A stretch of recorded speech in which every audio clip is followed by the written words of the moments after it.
इधर OPEC plus की बैठक से पहले कच्चे तेल की कीमतों में मजबूती देखने को मिल रही है। ब्रेंट क्रूड का भाव $83 पर बैरल के ऊपर कारोबार कर रहा है। 2 जून को ओपेक प्लस की बैठक है। ओपेक प्लस की मौजूदा उत्पादन क्षमता में रोजाना 22 लाख पर बैरल की कटौती को 30 जून की समय सीमा से आगे बढ़ाया जाएगा या नहीं, इस बैठक में इस पर फैसला लिया जा सकता है। जानकारों का यह मानना है कि अगर 2024 की दूसरी छमाही के लिए उत्पादन कटौती की समय सीमा को बढ़ाने का ऐलान किया जाता है तो वैश्विक बाजार में कच्चे तेल की कीमतों में इजाफा देखने को मिलेगा। सर, क्या ये उत्पादन में कटौती के फैसले को जारी रखेगा ओपेक? अभी तक तो ओपेक की संभावना ऐसी दिख रही है कि ओपेक अपने मौजूदा उत्पादन कटौती को कम से कम 3 महीने के लिए 4 महीने के लिए ज़रूर बढ़ा देगा, क्योंकि इस कटौती को जारी रखने की संभावना है।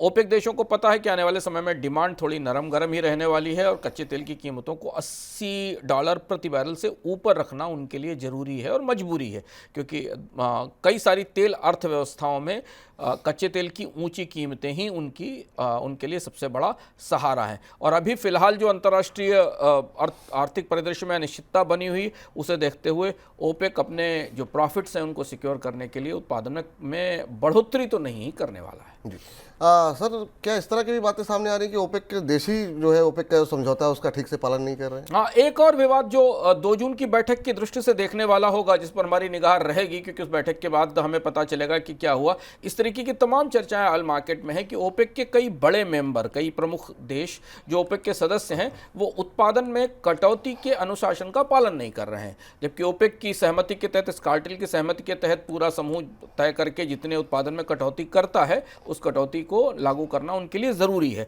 ऐसा माना जा रहा है कि कई बड़े प्रोड्यूसर्स इस अनुशासन का उल्लंघन कर रहे हैं और ज़रूरत से ज़्यादा या सहमति से ज़्यादा तेल बाजार में छोड़ रहे हैं, जिससे भी कच्चे तेल की कीमतों में अपेक्षित रूप से बढ़ोतरी नहीं दिखाई दे रही। अगर आप पिछले 6 महीने की परिस्थितियां देखें तो तमाम माहौल इस तरीके का था कि कच्चे तेल की कीमतों को ऊपर जाना चाहिए था, लेकिन एक तो मांग कम थी और दूसरा ये माना जा रहा है कि ओपेक देशों के बीच में भी असहमति है और वो उत्पादन में कटौती के नियम को सही ढंग से लागू नहीं कर रहे हैं। इसलिए ओपेक की बैठक महत्वपूर्ण होगी। इसमें देखना होगा कि किन देशों की तरफ ये इशारा किया जाएगा। शेयर बाजार के अंदर जिस तरह की उथल पुथल मची हुई है, आज भी हमने देखा निफ्टी में 150 पॉइंट का उथल पुथल देखने को मिला।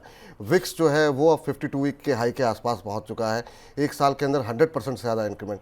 क्या इंडिकेशन यहाँ से मिल रहे हैं आपको? एक साल के अंदर विक्स में 122% का इंडेक्स की बढ़ोतरी हुई। और बाकी आप सेंसेक्स या निफ्टी देखते हो, अगर आप विक्स नहीं देखते तो शायद आप बाजार में उन जोखिमों में, उन तूफानों में, उन भंवर में जाकर फंस जाते हैं जो आपकी समझ से परे होते हैं। वॉलेटिलिटी इंडेक्स में एक साल में 122% की बढ़ोतरी दिखाई दी है शेयर बाजार में, और ये माना जा रहा है कि 4 जून को नतीजे आने से पहले तक विक्स की रफ्तार और आगे बढ़ सकती है और ये 2930 तक पहुंच सकता है। और इसलिए हम देख रहे हैं कि 48 घंटों में 24 घंटे के बाजार में शिखर से लेकर ढलान तक की स्थिति दिख रही है। और ऐसी परिस्थिति में निवेशकों के लिए, म्यूचुअल फंड निवेशकों के लिए, आम निवेशकों के लिए बेहद जटिल और चुनौतीपूर्ण समय है कि बाजार किस दिशा में मूव करेगा।